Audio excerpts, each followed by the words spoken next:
안녕하세요. 네, 지난주에 3월 1일 날 저희들 영서 형제와 우리 희진자매 결혼식 때 또 뵙고 이제 또 주일날 뵙게 되네요. 오늘 성도님들과 함께 교제하고자 하는 말씀은 베드로 전서 1장에 있는 말씀입니다.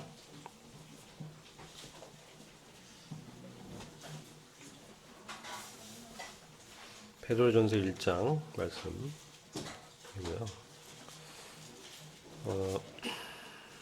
주제는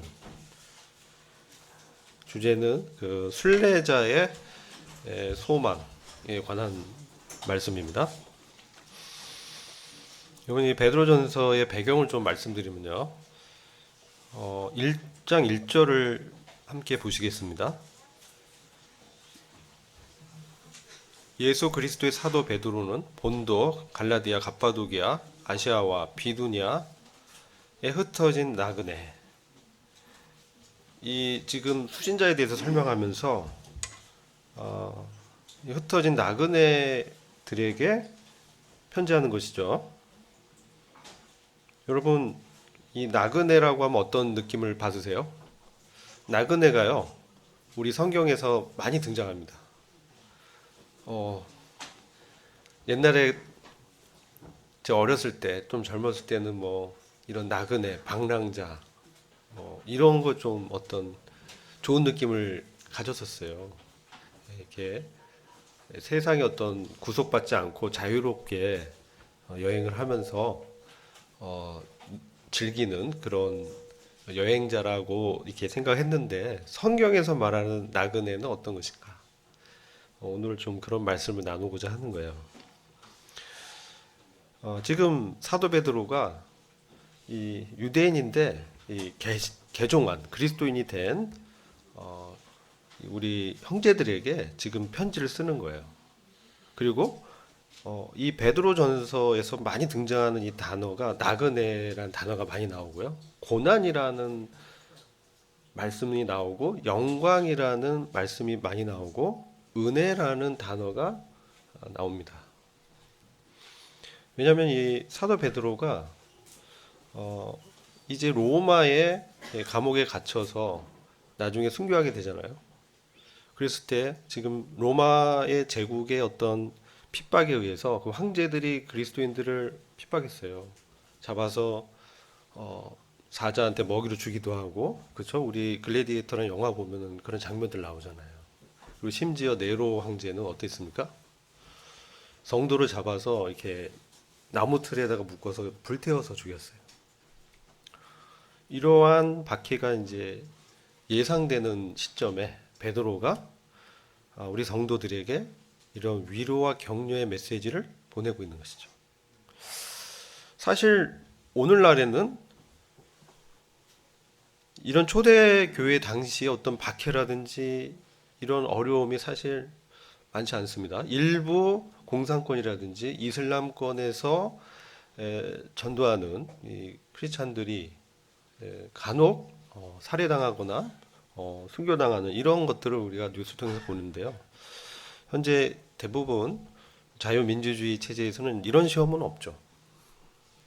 근데 사실 베드로 후서에 가면 영적인 어떤 시험, 거짓 교사들, 이러한 이단 사상에 의한 시험들이 설명되고 있어요. 그래서 베드로서에 가면은 말세란 얘기도 나오고 주님의 나타나심에 대해서도 나오고 말세를 주님이 언제 오시냐 재림에 대한 어떤 의심들 이런 것들이 기독교계 안에 들어와서 주님의 재림에 대해서 회의심을 갖고 정말 주님 오셔? 이러한 어떤 분위기에 베드로 사도가 이 유언장을 쓴 것이죠. 베드로서는 베드로 사도의 유언장입니다. 근데 전서는 그 이전에 이런 각종 만나는 어려움, 시험, 또 도전들에 대해서 그러한 어려움이 있을 흩어진 나그네 된 성도들에게 베드로가 이제 격려를 하는 메시지입니다. 사실 우리가요, 사실 이 땅을 살아갈 때 어떤 사람 같습니까? 우리가 우리 서신서 보면 우리를 하늘의 시민이라고 얘기하죠. 하늘의 시민. 그리고 히브리서 가면 본향을 찾아 떠나는 어떤 나그네, 또 아브라함을 설명하면서 저 하늘의 어떤 본향을 찾아가는 어떤 그런 나그네로 묘사하고 있어요. 또는 심지어 이방인, 이 땅에선 이방인이다. 이렇게 묘사합니다. 그죠?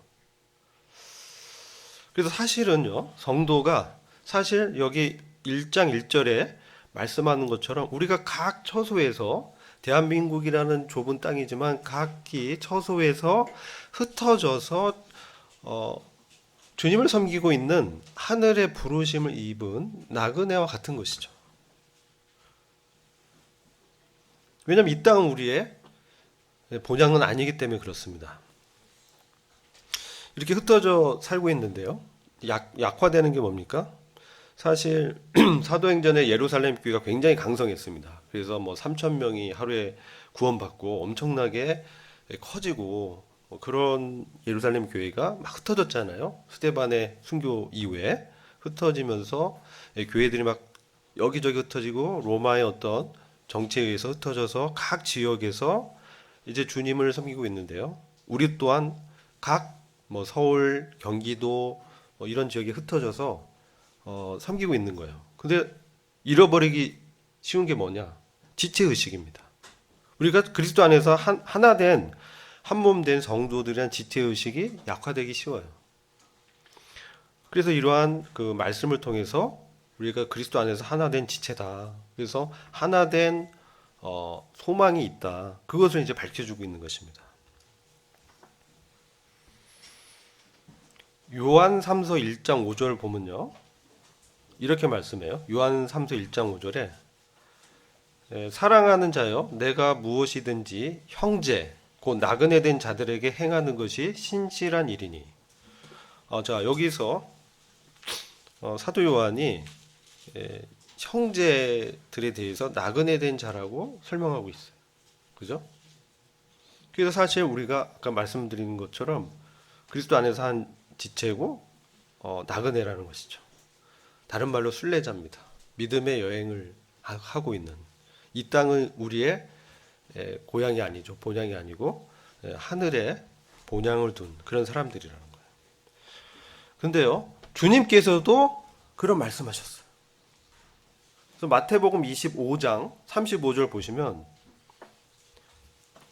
이 말씀은요, 주님이 재림하셔서 이 민족들을 심판하는 그 장면에서 하신 말씀이에요. 하실 말씀이죠. 마태복음 25장 35절 보면 내가 줄일 때에 너희가 먹을 것을 주었고 목마를 때에 마시게 하였고 나그네 되었을 때 영접하였고. 그죠? 우리 주님도 자신을 나그네로 말씀하셨어요. 주님은 이 복음서 보면요 엄청나게 바쁘셨어요. 공생의 사역 보면 머리 둘 곳이 없을 정도로 쉴 틈이 없으셨다. 이렇게 말씀하시죠. 인자는 머리 둘 곳이 없다. 여우라든지 이런 짐승들은 굴에 가서 쉴 수 있는데 사람의 아들, 하나님의 아들로 오셔서 사역을 하고 있는 우리 주님은 나그네로 자신을 말씀하고 있다는 것이죠. 그러니까 형제들, 그리스도 안에 있는 이 성도들이 사실 순례자라는 거예요. 고향이 하늘인 사람. 고향이 어디세요? 저 어디 뭐 그 부산이에요. 제주도예요. 제주도가 고향인 분 좀 부럽더라고요. 제주도 너무 살기 좋아요. 그죠? 가면 따뜻하고요. 이 나무의 그 열매들이 얼마나 탐스럽고 즙도 많고 크고 그죠? 근데 우리의 고향은 어디입니까? 하늘이라는 거죠. 그래서 베드로서를 보면 거룩한 성이라는 말씀이 나요. 의인이 바라보는 고향이 어디냐? 거룩한 성이 있는 새하늘과 새 땅이다. 이렇게 말씀하고 있거든요. 사실 주님께서 이 땅에 진정한 나그네요 이방인으로 사셨어요. 자기 땅에 오셨지만 그 백성들이 어떻게 했습니까? 거절하고 십자가에 못 박아 죽여버렸죠. 왕이 오셨는데 그렇게 하셨다는 거예요.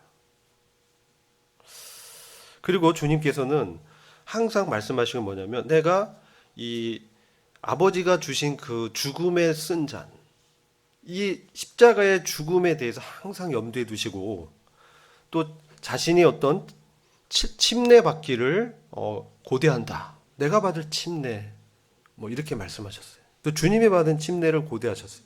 즉 주님이 이 땅에서 뭐 번성하시거나 어떤 그 이스라엘 나라의 왕이 돼가지고 뭐 백성들을 막 통치하거나 이런 초림 때 주님은 그러한 목적으로 오신 게 아니라는 것이죠.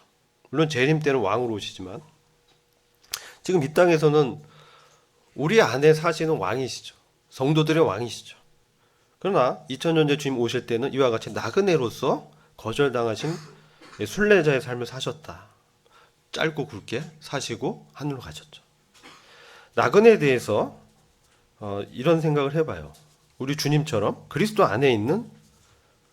안에서 육적 몸을 벗고 영적인 침례, 할례를 받은 사람이 순례자인 거예요. 그렇게 정의가 돼요. 그리고 아버지가 계신 하늘의 본향을 찾는 사람들. 그래서 하늘에서 이 땅에 있지만 이 땅에 살지만 하늘의 맛을 보는 사람들이에요. 아브라함도 가나안 땅에서 사실 그가 거부가 되고요. 굉장히 재산도 많아졌어요. 그러나 아브라함이요. 장막에 가 있다는 거예요. 그 아들, 저 이삭과 그죠? 그 가족과 함께 장막에 거하면서 나그네처럼 지냈습니다. 왜 그랬냐면 하늘의 거룩한 성을 바라봤다라고 말씀해요. 이 땅에선 외국인이요 나그네라고 증거했고 또 본향을 찾았다. 그래서 히브리서 11장 16절을 보면 저희가 이제는 더 나은 본향을 사모하니 곧 하늘에 있는 것이라. 그러므로 하나님이 저희 하나님이라 일컬음을 받으심을 부끄러워 아니하고 저희를 위하여 한 성을 예비하셨느니라. 더 나은 본향이라는 것이죠. 우리가 대한민국의 고향도 있지만 이보다 훨씬 더 좋은, 더 아름답고 영광스러운 본향이 있는데 그것은 어디 있냐? 하늘에 있는 거룩한 성이라는 거예요. 그리고 히브리서 12장 22절을 가면요. 이렇게 말씀해요. 너희가 이른 곳은 한번 같이 보실까요? 히브리서 12장 22절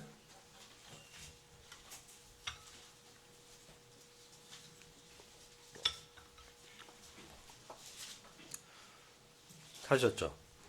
12장 22절부터 24절을 제가 읽겠습니다. 너희가 이른 곳은 시온산과 이게 번역마다 좀 차이가 있는데 너희가 이른 곳은 시온산 곧 살아계신 하나님의 도시와 하늘에 있는 예루살렘과 무수한 천사들의 무리와 총회 곧 하늘에 기록된 장자들의 교회와 모든 것의 심판자 되시는 하나님과 완전하게 된 의인들의 영과 새 언약의 중재자이신 예수님과 아벨의 피보다 더 나은 것들을 말하는 피 곧 뿌리는 피니라. 이렇게 말씀하고 있어요. 시온산이라는 어떤 영적인 장소가 있는데 거기가 어디냐면 여기가 너희가 이룬 곳이다라고 말씀하는 거예요. 그런데 거기선 살아계신 하나님의 도시라는 거예요. 하늘에 있는 예루살렘, 무수한 천사들의 무리가 있고 영광스러운 이 예배가 있고 계시록 4장에 보면 이 스랍이라든지 그룹들이 보좌 주위에서 거룩하다 거룩하다 막 이렇게 스랍이 이렇게 노래 부르고 또 네 짐승들이 사자 형상, 소의 형상, 독수리 형상, 또 사람의 형상을 한 얼굴을 낀 이 그룹들이 우리 하나님을 바라보면서 찬양하는 이 영광의 장소란 거죠. 어디입니까? 셋째 하늘이죠. 셋째 하늘, 하나님의 임재가 있는 그런 곳에 너희가 이르렀다. 영적으로 우리가 그곳에 이르렀다라고 말씀하는 것입니다. 땅은 여기 있지만 우리 주님이 이 땅에 계시면서도 하늘에 계신 사람의 아들 이렇게 표현해요. 하늘에 계신 사람의 아들. 요한복음 3장 보면 그러니까 이 땅에서 몸을 입고 살지만 사실 영적으로 하늘의 아버지 하나님과 연결돼서 교통하시고 그로부터 미션을 받으시고 그 복음을 전하시고 주님이 성령을 통해서 받은 그 말씀을 대언하셨다는 것이죠. 그래서 우리가 바로 우리가 이룬 곳이 너희가 이룬 곳이 즉 우리가 이룬 곳이 바로 이런 하늘이라는 거예요. 근데 그곳에 뭐가 있냐면 이 장자들의 교회, 여러분 장자들의 교회 이제 이 부분이 중요합니다.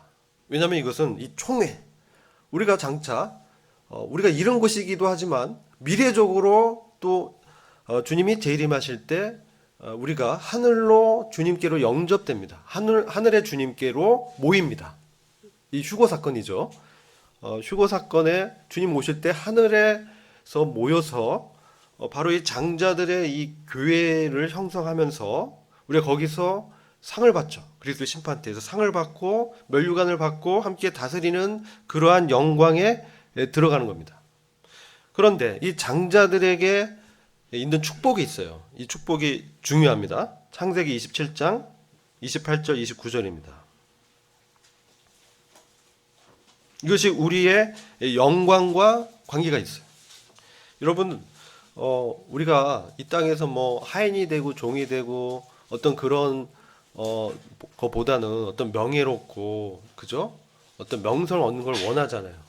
그죠? 왜 그렇습니까? 종에겐 영광이 없는 것 같아서.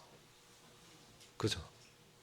명성을 갖고 어떤 그 이름을 날리는 이것이 영광이 되니까. 그래서 고난받기를 싫어해요. 종이 되기 싫어해요. 제가 옛날에 트로이라는 영화를 봤어요. 브래드 피트가 이제 아킬레스로 나오는 영화인데, 갑자기 영화 얘기를 왜 하는지.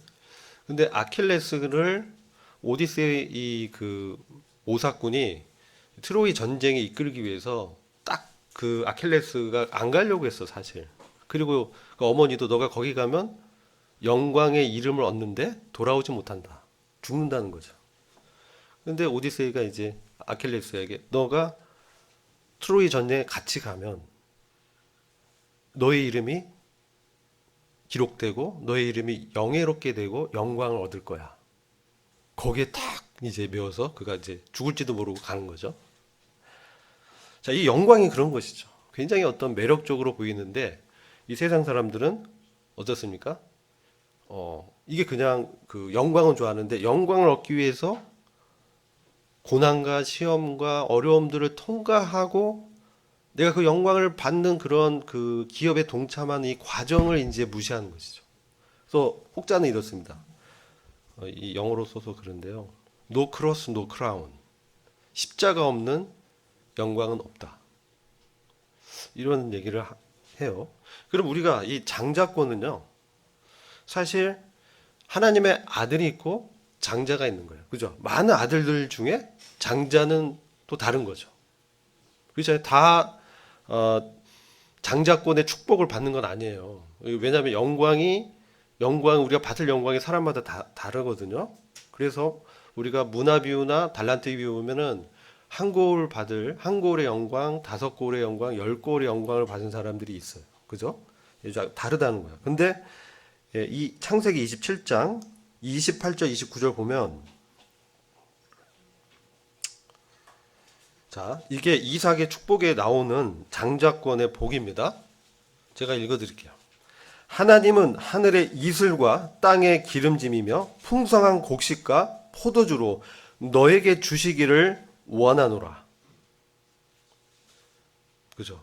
우리가 고난 당하지만 사실 아브라함도 그 신앙의 이 여정 가운데 자기 본토와 아비집 친척 집을 떠나서 하나님 말씀을 순종해서 가나안에 갔는데 정처 없이 갔어 사실요.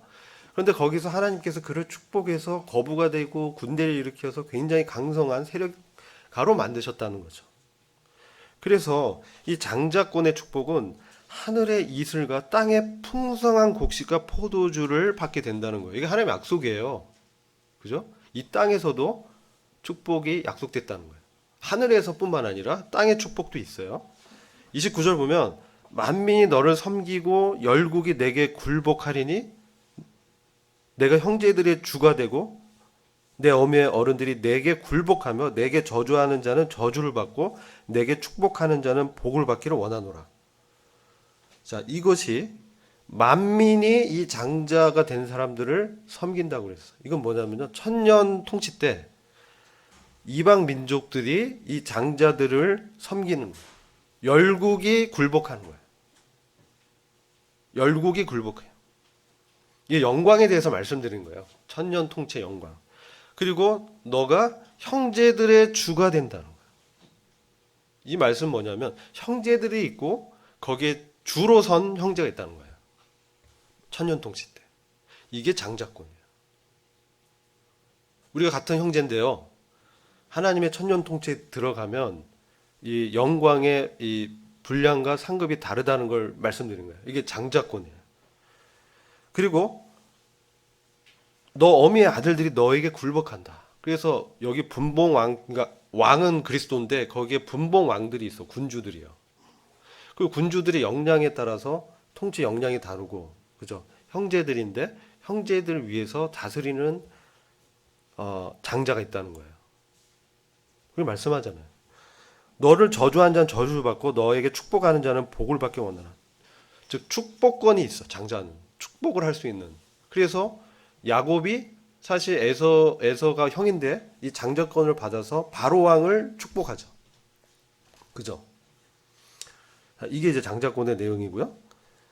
그리고 두 배의 재물을 얻어요. 이게 신명기 21장 16, 17절 보면요. 장자가 나오는데 장자는 다른 사람들보다 두 배의 재산을 유업으로 받아. 그래서 정리하면 또 제사권도 있습니다. 제사를 드리는 권리, 제사장의 권리가 있어. 그래서 우리가 교회인데 이 장자권을 얻는 형제들이 있다. 이게 되게 중요한 거예요. 그래서 이런 부분을 우리가 처음 나누지는 않았어요. 제가 예전에도 하나님의 자녀가 있고 하나님의 아들이 있고 장자가 있는 거예요. 하나님의 자녀는 뭐냐면 그냥 천년 왕국의 백성으로 들어가는 사람들이에요. 통치를 못해요. 하나님의 자녀들.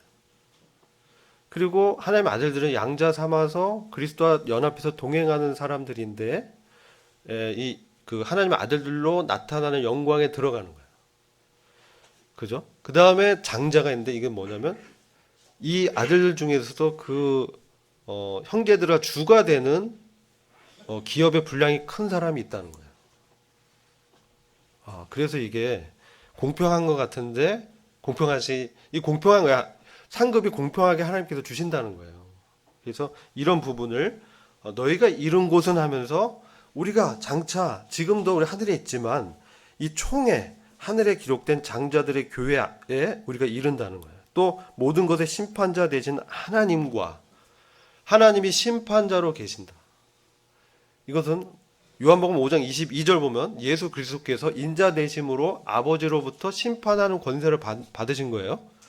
그래서 우리 주님이 심판하는 권세가 있는데 그리스도의 심판대에서만 심판하시는 것이 아니고요. 우리 매일의 날마다의 삶 속에서 성령을 통해서 우리를 감찰하시면서 말씀으로 우리를 판단하고 분별하시는 거예요. 그래서 우리는 두렵고 떨림으로 너희 구원을 이루라고 말씀하고 있는 거예요. 아시겠죠? 그래서 이런 부분을 좀 우리가 이해해야 돼요. 24절 보면 새 언약의 중재자이신 예수님과 아벨의 피보다 더 나은 것들을 말하는 피, 곧 뿌리는 피니라. 이런 것들이 다 우리에게 주어졌다는 것이죠. 근데 우리 주님이 계셔서 새 언약의 중보로 우리를 은혜의 보좌로 인도하시고 우리를 로마서 8장 보면요. 우리를 위해서 우리가 모르는 연약함에 대해서도 항상 우리를 아버지께 중보하고 기도하심으로 우리를 모든 것을 합력하여 선을 이루게 하시는 거예요. 이게 새 언약의 중재자인 예수님이에요. 그리고 아벨의 피보다 더 나은 것들을 말하는 피, 곧 주님의 피가 뿌려졌어요. 우리의 양심에 뿌려졌다고 히브리서에서 말씀하죠. 그런데 아벨의 짐승의 피도 있고 아벨의 피도 있고 주님의 그 더 나은 피가 있는데 아벨의 피는 뭡니까? 의로운 의인의 피였어요. 그죠? 그래서 땅으로부터 아버지 하나님께 이렇게 호소했어. 그래서 가인을 이제 정죄하는 것이죠. 이 피는 정죄하는 피예요. 그래서 가인이 이 호소를 듣고 아버지 하나님의 어떤 그 임재 앞에서 두려워 떨면서 내가 이제 어디 가도 내가 이제 죽게 됐다니까 하나님께서 이제 면죄권을 주시죠. 절망을 하게 하는, 정죄하는 그런 피입니다. 근데 이 주님의 피는 뭐냐? 그렇지 않죠. 주님의 뿌려진 우리 양심에 뿌려서 우리를 새롭게 해서 하나님 아버지를 섬기도록 하는 이 주님의 피는 바로 긍휼의 피예요. 여러분 이제 제사에서 짐승을 잡아서 피가 이게 뿌리잖아요. 피를 이렇게 흘리게 해서 죽이거든요. 이 피를 볼 때 뭐냐면 출애굽기 24장에서 언약을 하잖아요. 이스라엘 백성이 율법을 지키겠다고 언약을 합니다. 근데 그게 맹세의 약속인데 율법을 지키지 않으면 이렇게까지 피가 흘려지는 어떤 생명값을 내놓아야 되는 죽음으로도 이 정죄를 받을 수 있다는 그런 거예요. 짐승의 피라는 것. 피를 죄를 덮기도 하지만 그 피를 보면서 얼마나 죄가 끔찍하고 그죠? 내가 이 언약을 어기면 이렇게 될 수도 있겠구나. 이런 것을 이제 느끼게 하지만 우리 주님의 피는 오히려 우리를 은혜롭게 하고 우리를 죄사함 받게 하고 하나님께로 나아가는 새롭고 산 길을 제시하는 피죠. 그리고 하늘의 성에 들어가게 하는 놀라운 피라는 거예요. 그래서 우리가 잃은 것이 우리가 얻은 것이 그런 것을 우리가 얻었다는 거예요. 그래서 우리가 나그네고 하늘의 본향을 추구하는 성도들이 이렇게 주어진 이런 기업들이 얼마나 놀라운 것인가. 이것이 요한계시록 21장에는 거룩한 성 새 예루살렘이 하늘에서 이렇게 내려가는 형상으로 묘사되고 있죠. 그래서 성도가 거할 곳이기도 하지만 성도가 그리스도의 신부로서 남편을 위해서 단장하면서 이 거룩한 성 예루살렘의 구성원이 되는 것이죠. 그래서 거룩한 성서 예루살렘이 이 신부를 형상화하는 교회를 형상화하는 영적 의미도 있습니다. 그리고 우리가 장차 이룰 곳이기도 하고 너희가 이룬 곳이라고 현재형으로 이미 이루어졌다라고 과거형으로 말씀하기도 하지만 미래적으로 또 이제 말씀하는 거예요. 이게 왜 그런지를 제가 설명드리려고 합니다. 그리고 결국은 우리가 새하늘과 새 땅에 들어가면서 하나님의 이기는 아들로 하나님의 아들로 유업을 얻게 됩니다. 이게 이제 영광입니다. 영광. 이 유업이 영광이기도 합니다. 하나님 자신이 영광이기도 하지만 하나님이 주시는 이 기업이 우리에게 영광이 되는 거예요. 그래서 나는 저의 하나님 되고 그는 내 아들이 되리라. 이렇게 해서 하나님의 경륜을 요한계시록 22장에서 이렇게 마감하는 거예요. 그래서 우리가 나그네지만요. 사실 우리의 목적지는 어디냐? 이렇게 거룩한 성 새 예루살렘에 들어가서 이 부활의 영광에 참여하는 하나님의 아들들로 나타나는 거예요. 그래서 이런 영광을 기업으로 받는 순례자인 우리는 어떻게 살아야 되냐? 이게 이제 베드로가 말합니다. 베드로전서 1장 17절 보십시오.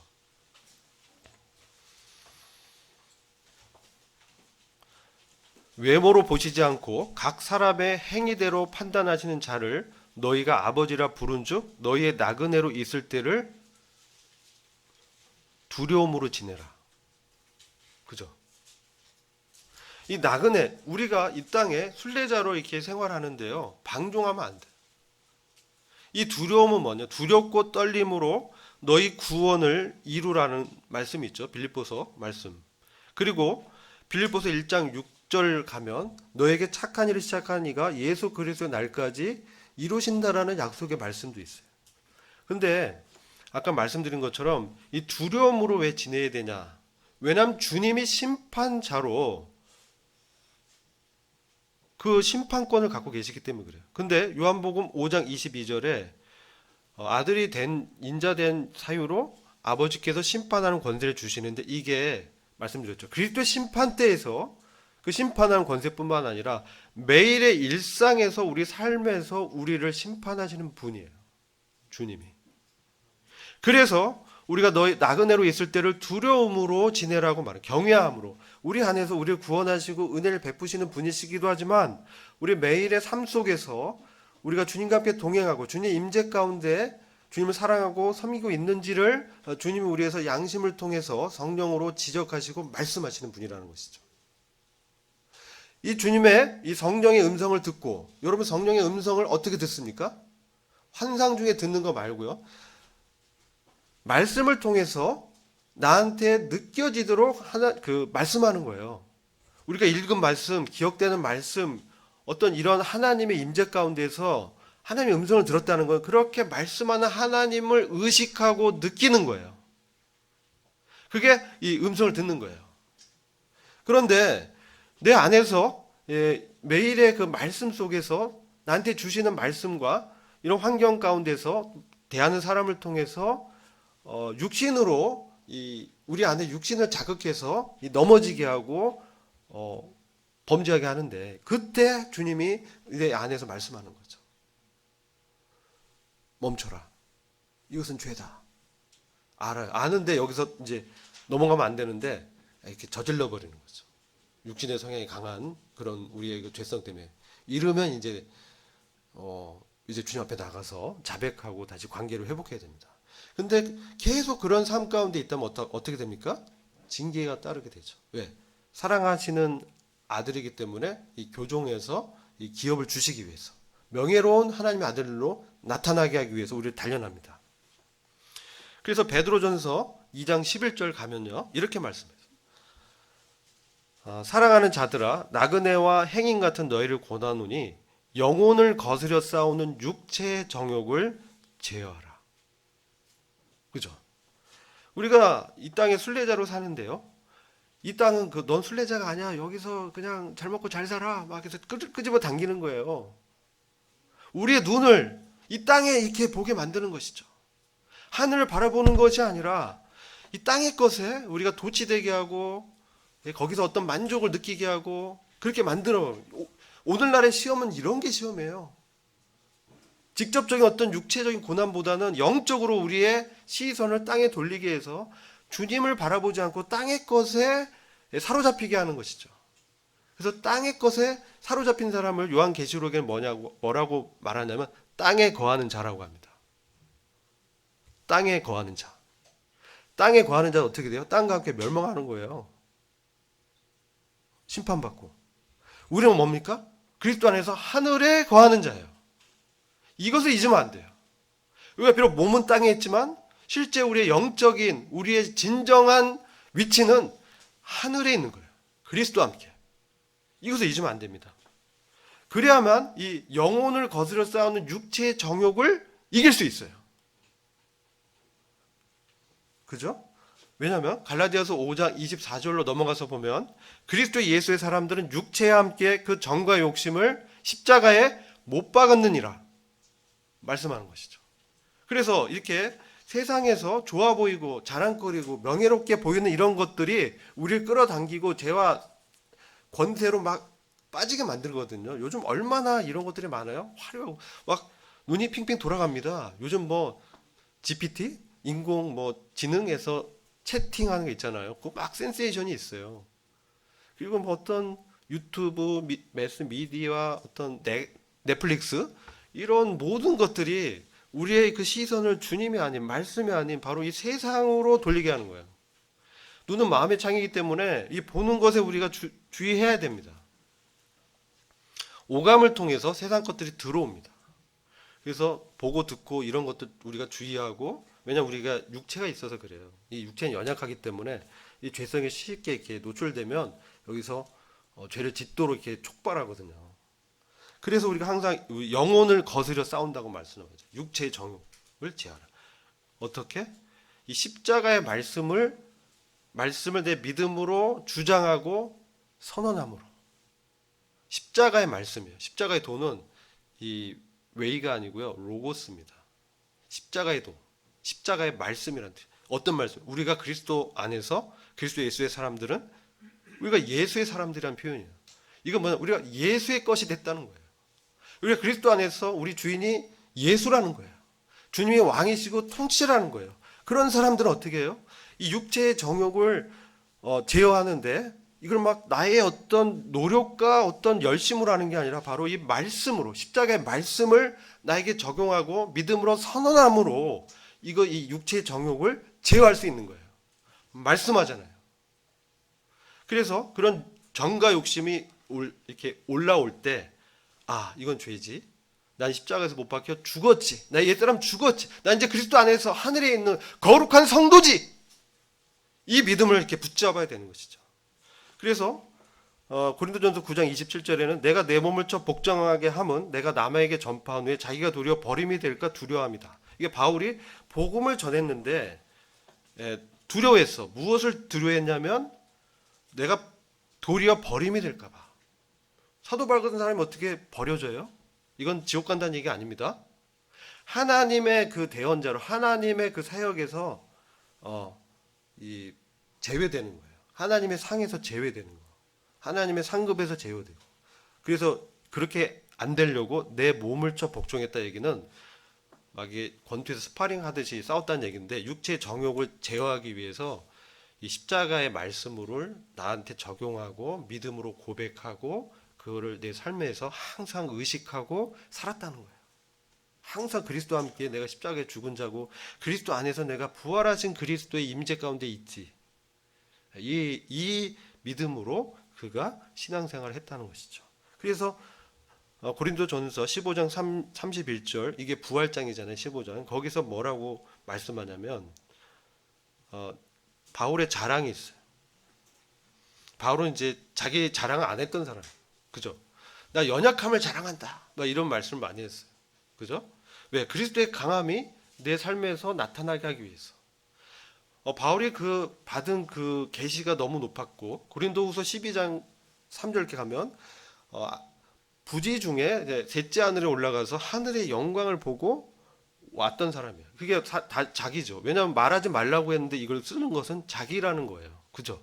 누구한테 발설하지 말라고 했는데 내가 그런 사람을 안다는 것은 바로 내가 셋째 하늘에 가서 영광을 보고 돌아온 사람이 바로 나다. 근데 자기라고는 얘기는 안 해요.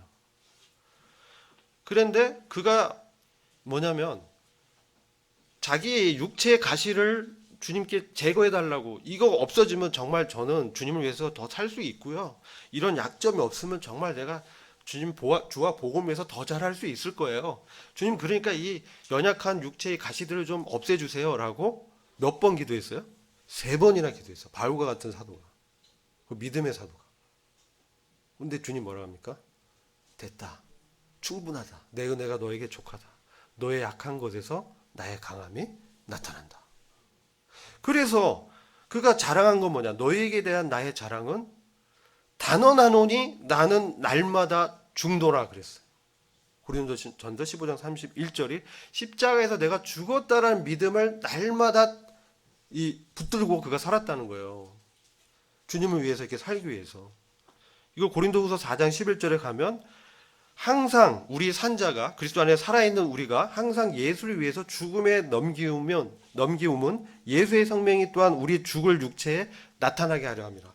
이게 하나님께서 우리한테 기대하는 거예요. 이게 성화예요. 예수의 생명이 내 육체에서 죽을 육체에서 나타나는 거예요. 그 진귀한 보물이 내 껍데기는 쇠퇴해 가지만 내 속사람인 그리스도와 연합된 나의 진정한 자아는 새로워지는 거예요. 그래서 주님의 이 성령의 열매를 나타나게 하는 거. 그리스도의 사람으로 살게 하는 거. 그리스도의 성품이 나타나서 그리스도가 사는 것처럼 보이게 하는 거. 이것이 주님의 어떤 구원의 큰 계획입니다. 그죠? 자, 그런데 베드로전서 1장 2절 이제 보겠습니다.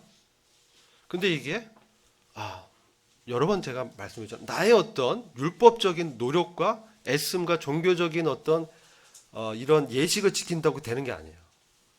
이게 중요해요. 우리가 구원 받았는데 다시 옛날에 종교적 습관으로 돌아가서 하나님의 말씀을 내 의지와 내 옛사람의 의지와 어떤 노력으로 하려고 하는데 안 되죠. 그죠? 그래서 우리는 그리스도 안에 새 사람 된 사람은요 항상 겸손해야 돼요. 주님 앞에서 저는 주님 없이는 살 수 없는 자입니다. 주님이 모든 것 되십니다. 주님이 저의 왕입니다. 진짜 그렇게 믿음을 여기고 그걸 나한테 적용해야 돼요. 말로만 주님, 저도 많은 그런 실수를 많이 범하는데요. 입술로만 주님 하고 진짜 자기 마음대로 사는 경우가 있어요. 그죠? 주님은 아시는 거예요. 만월이 여긴 받지 않으셔요. 그죠? 그래서 우리가 진정 우리 주님께 정말 겸허하게 살아야 됩니다. 어느덧 나의 육신이 나서 나를 자랑하는 나를 보게 돼요. 그런데 그 즉시 주님은 길을 막아버려요. 왜? 다시 돌이켜서 주님께로 보게 하려고. 그죠? 거룩한 씨 되신 그리스도가 내 안에서 영화롭게 되게 하려고 계속적으로 우리의 육신을 다루시는 거예요. 베드로전서 1장 2절 보면요. 구원의 순서를 기록하고 있어요. 매우 중요합니다. 베드로전서 1장 2절 보면요. 곧 하나님 아버지의 미리 아심을 따라 성령의 거룩하게 하심으로 순종함과 예수 그리스도의 피 뿌림을 얻기 위하여 택하심이 입은 자들에게 편지하노니 은혜와 평강이 너희에게 더욱 많을지어다. 자, 보세요. 자, 먼저는 어떻게 우리가 구원받아요? 하나님 아버지가 미리 아셨다는 거예요.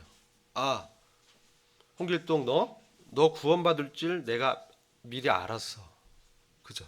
하나님은 전지하시기 때문에 어떤 사람이 구원받을지를 미리 아세요. 우린 모르지만 그래서 전도를 막 하는데 하나님은 누가 구원받을지 미리 아시고 제자들을 보내는 것이죠. 준비된 사람을 만나게 하시죠. 그죠? 하나님 미리 아심이 있어요. 그런데 하나님 미리 아셔서 어떻게 해요? 선택하는 거예요. 미리 아심을 따라 택해서 하나님 아들로 세우는데 우리가 이제 거듭나는 과정에서 물과 성령의 역사를 이렇게 하면서 성령의 거룩하게 하심이라고 나와요. 그죠? 성령의 거룩하게 하심으로 어떻게 되냐? 순종함과 그리스도의 피 뿌림을 얻게 된다는 거예요.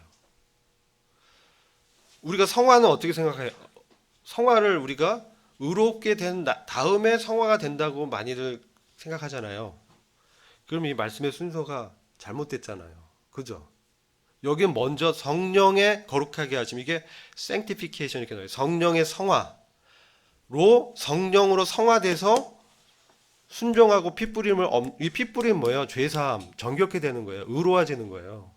우리가 일반적으로 아는 성화의 순서가 이게 아니잖아요. 우리가 의롭게 된 후에 성화라고 생각하잖아요.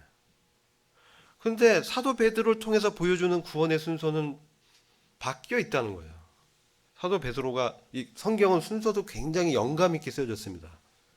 고린도전서 6장 11절을 보실게요.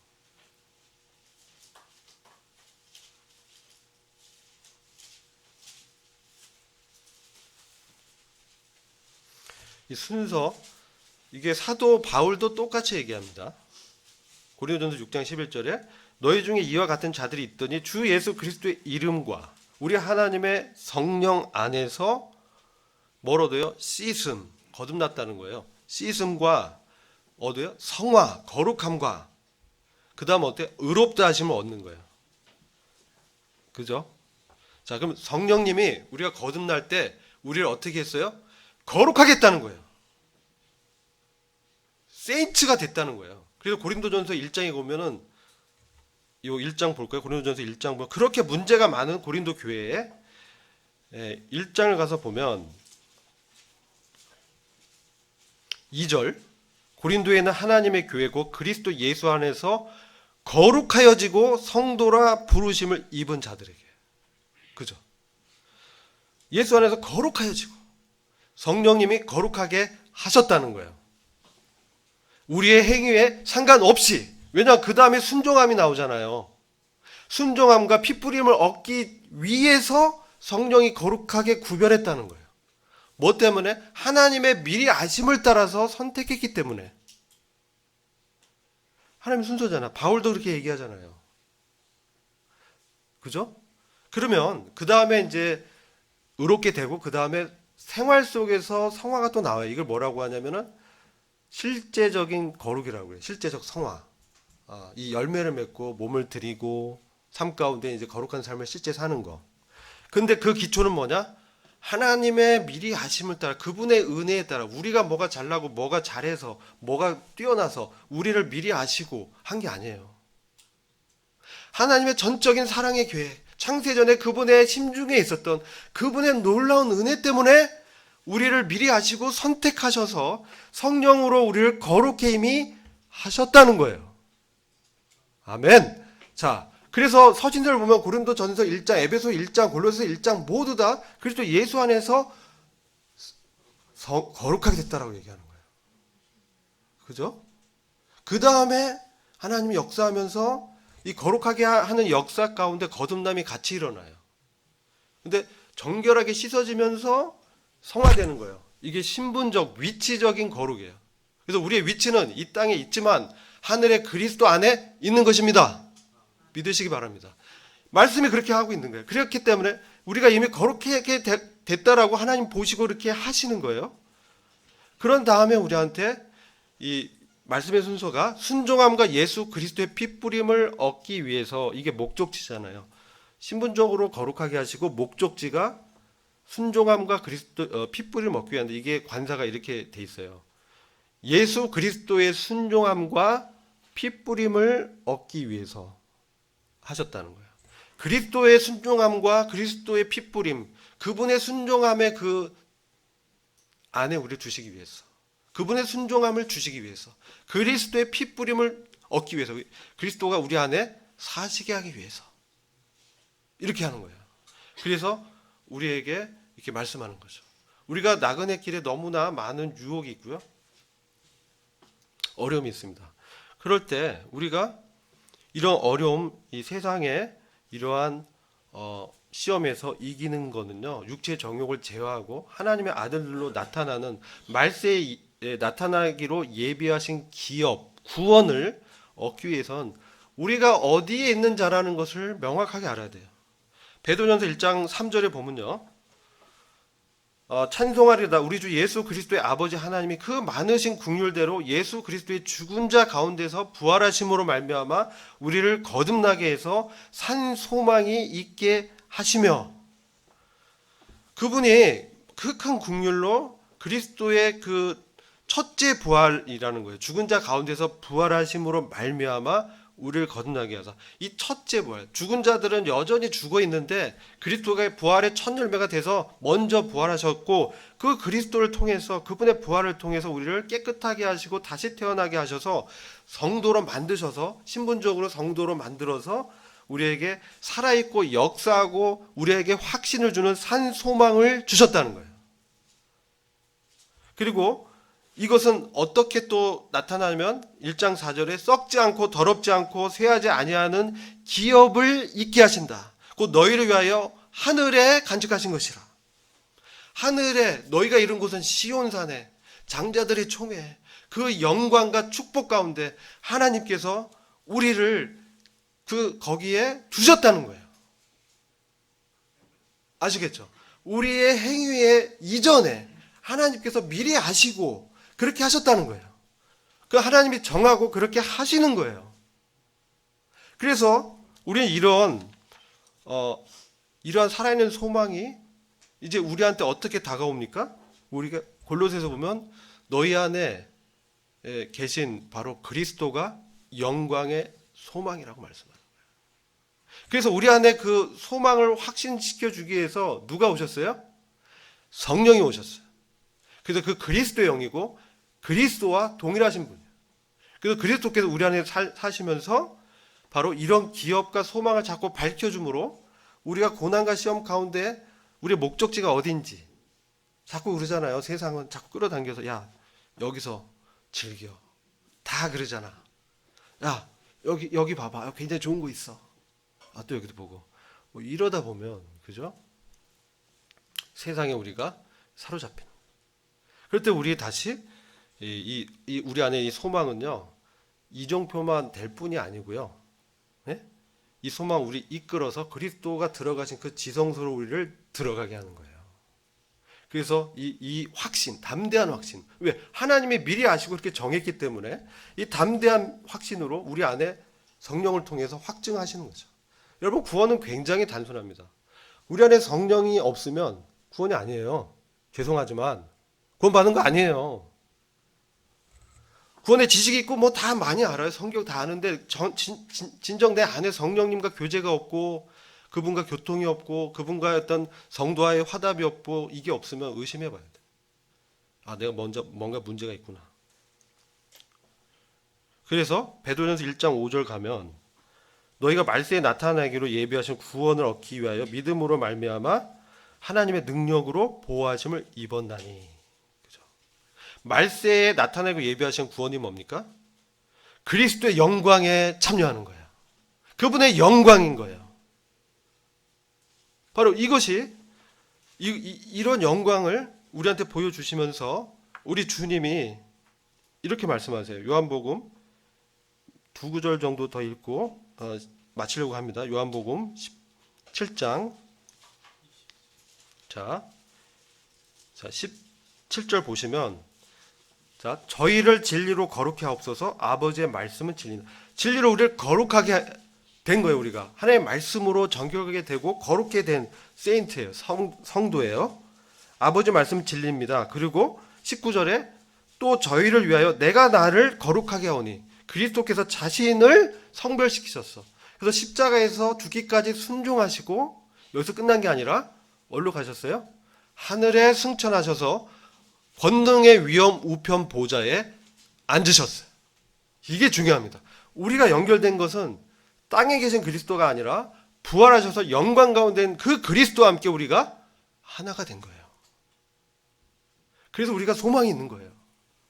그래서 이분이 어떻게 하냐면 내가 비옵는 거는 자 19절 또 저희를 위해 내가 나를 거룩하게 하오니 이는 저희도 진리로 거룩함을 얻게 하려 함이니이다. 이 말씀하시고 진리로 우리가 거룩함을 얻게 되었어요. 그리고 22, 23절, 24절이 매우 중요해요. 내게 주신 영광을 내가 저에게 주었사오니 우리 아들 예수님의 영광 뭡니까? 아버지와 하나됨 가운데 영광의 임재, 에고에미 나 스스로 존재하는 하나님이라는 그 하나님의 존재의 영광 가운데 하나님이 스스로 존재하는 그 전능자의 영광 가운데 우리 주님이 아버지와 함께 그 영광을 함께 누렸다는 거죠. 전에 내가 갖고 있던 그 영광이 있는데 이것을 누구한테 준다고요? 바로 우리에게도 주신다는 거예요. 그리고 24절 아버지여 내게 주신 자도 나 있는 곳에 나와 함께 있어 아버지께서 창세전부터 나를 사랑하심으로 내게 주신 나의 영광을 저희로 보게 하시기를 원합니다. 이거예요. 내게 주신 자 우리가 그리스도의 것이잖아요. 그리스도 안에서 나 있는 곳에 주님이 어디에 있느냐는 것이죠. 어디요? 하늘에. 거기에 그 영광스러운 위치에 우리를 두시고 나의 영광을 보여준다는 거예요. 주님의 영광이 뭡니까? 아버지와 함께 그 임재 가운데 스스로 존재하는 우리의 모든 것이 되는 왕이요 통치자 전능자신 하나님과 같이 하나로 그분의 임마누엘의 임재 가운데 함께 있는 거. 그거를 우리한테 보이시고 주신다는 거예요. 이미 주셨어요. 그죠? 그래서 우리가 이러한 이 영광을 받은 그리고 이것을 이 땅에서 뭡니까? 그것을 의지해서 나의 위치, 내가 그리스도 안에서 하늘에 있는 그런 자라는 것을 의지하면서 사는 거예요. 근데 뭐가 필요해요? 은혜가 필요해요. 은혜가. 그래서 이 부분부터는 제가 다음에 한번 나누려고 하는데 이 고난과 시험을 통과해서 이 영광스러운 기업을 얻으려면 중간에 필요한 것은 하나님의 은혜입니다. 그래서 베드로전서 5장 10절 말씀 읽고 마치려고 합니다. 베드로전서 5장 10절.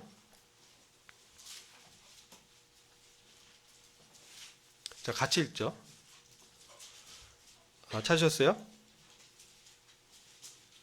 시작. 모든 은혜의 하나님 곧 그리스도 안에서 너희를 부르사 자기의 영원한 영광에 들어가게 하신 이가 잠깐 고난을 받은 너희를 친히 온전케 하시며 굳게 하시며 강하게 하시며 털을 경고케 하시리라. 아멘.